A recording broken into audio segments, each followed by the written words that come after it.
তাপমাত্রা তখনও প্রায় ৩৮ ডিগ্রির আশপাশে। তীব্র রোদের মধ্যেও ঢোলের তালে নেচে গেয়ে মঙ্গল শোভাযাত্রায় অংশ নিয়ে পুরনোকে ঝেড়ে ফেলে নতুনকে বরণ করার উৎসবে সামিল সব বয়সী নারী পুরুষ। বরাবরের মতো এবারও চট্টগ্রাম বিশ্ববিদ্যালয়ের চারুকলা অনুষদের আয়োজনে সকালে শোভাযাত্রা বের করা হয়। চারুকলা থেকে শুরু হয়ে জামাল খান ঘুরে আবার একই স্থানে এসে শেষ হয় মঙ্গল শোভাযাত্রা। বয়সও যেন হার মানে বাঙালির প্রাণের উৎসবের দিনে। কেউ এসেছেন একা, কেউ বা বন্ধু বান্ধব, আবার পরিবার নিয়ে। সন্তানকে কোলে নিয়ে বাঙালি সংস্কৃতির সাথে পরিচয় করিয়ে দিতে হাজির উৎসবে। প্রায় প্রত্যেকের হাতে ছিল কোনো না কোনো অনুষঙ্গ।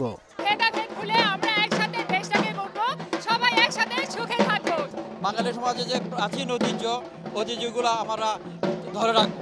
আমরা যে আমাদের বাঙালি এটার পরিচয় হিসেবে আমাদের ভবিষ্যৎ প্রজন্ম যাতে এটা ধরে রাখতে পারে, এই জন্য ওকে নিয়ে আসছি, ও শিখবে। বাধা, সকল বিপত্তি, সকল বৈষম্য, ভেদাভেদ এবং সকল সংস্কৃতি বিরোধী ষড়যন্ত্র মোকাবেলা করে বাঙালি এভাবেই প্রাণের উৎসবে মিলিত হয়েছে। আমরা যেন আজীবন বাঙালি থাকতে পারি, মানবতার সেবা করতে পারি, এটাই চাই। বাচ্চার খুশির জন্য এসেছি, আর আমাদের বার্তা হলো সবার সারা বছর ভালো কাটুক, মঙ্গলময় হয়ে উঠুক।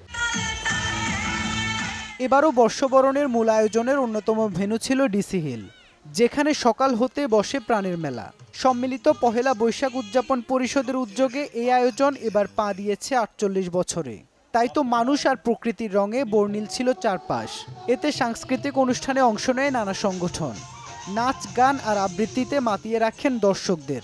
তীব্র রোদের মধ্যেও সামান্য ক্লান্তিও নেই হাজারো বাঙালির। সবাই যে একসাথে গণসঙ্গীত বসে শুনবে, এটা আমাদের জন্য অনেক খুশির ব্যাপার। আসলে এইরকম একটা জায়গায় গান করতে পারছি।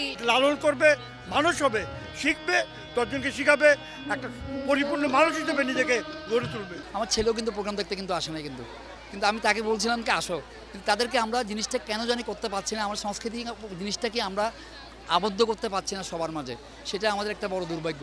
এখনো কোনো বছর যায়নি আমরা এখানে আসি নাই, সব সময় আমরা এখানে এসে আসতে ভালো লাগে আর কি। পরিবার সহ আসছি সবাই, আর আশা করব যাতে আমাদের আগামী দিনগুলো ভালো হোক, এটাই আমার কাছে পহেলা বৈশাখের আমার প্রত্যাশা।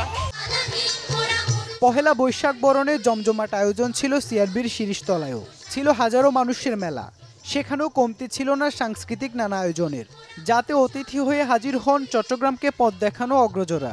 এতে সবার কণ্ঠে ছিল সব জীর্ণতা না পাওয়া ভুলে সামনে এগিয়ে যাবার প্রত্যয়। বৈষম্যমুক্ত একটি প্রকৃত মানব ঋদ্ধ দেশে পরিণত করবে, এটাই আমার তরুণ প্রজন্মের কাছে আশা।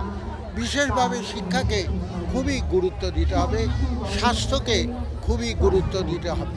রাস্তাঘাট হয়েছে, বড় বড় বিল্ডিং হয়েছে, দালান হয়েছে, কিন্তু ওই যে স্যারে যেগুলো বলে গেল, সবার জন্য অন্ন, বস্ত্র, শিক্ষা, চিকিৎসা, বাসস্থান, বাংলাকে রাষ্ট্রভাষা করা, সকল শিক্ষার মাধ্যম বাংলা করে আমাদের প্রজন্মকে আরও জ্ঞানী করা, এই জিনিসগুলো হয় নাই। বলি খেলা 5 বছর রাখতে পারি নাই। আগামী বাড়িতে আমরা খুব সুন্দরভাবে আধুনিকভাবে আমরা বলি খেলা করব। আমরা বলিদেরকে ট্রেনিং দিচ্ছি। যে সিআরবিতে বাঙালির উৎসবের প্রাণের মেলবন্ধন হয়, সেই সিআরবি যেন ধ্বংস না হয়, সেজন্য চট্টগ্রামের ফুসফুসকে রক্ষায় ব্যানার হাতে দাঁড়িয়েছিলেন অনেকেই। যে কোনো কালচারাল অনুষ্ঠান বা যে কোনো একটা রিক্রিয়েশনের ব্যবস্থা চট্টগ্রামে শুধু বলতে এখন সিআরবি বেঁচে আছে আর কি। তো আমরা মনে করি যে চট্টগ্রামের ফুসফুস এই সিআরবিকে কোনোভাবেই ধ্বংস করতে দেওয়া যাবে না। এখানে যদি র্যাম্প নামে, তাহলে এখানকার যে প্রাকৃতিক ভারসাম্য, প্রাণ বৈচিত্র্য সেটা নষ্ট হবে। শুধু কি ডিসি হিল বা সিআরবি? বাঙালির প্রাণের উৎসবের রঙে রঙিন হয়ে উঠেছিল শহর থেকে গ্রাম সবখানে। এত সব আয়োজনের মাঝে বাকি ছিল না বছরের প্রথম দিনের পান্তা ইলিশ খাওয়ার ব্যাপারটিও। তবে এক পিস ইলিশ আর পান্তা ভাতের দাম ৩০০ টাকার বেশি হওয়ায় তা শুধু প্রদর্শনীর মতোই শোভা পায়। ইবেন মির, চ্যানেল 24, চট্টগ্রাম।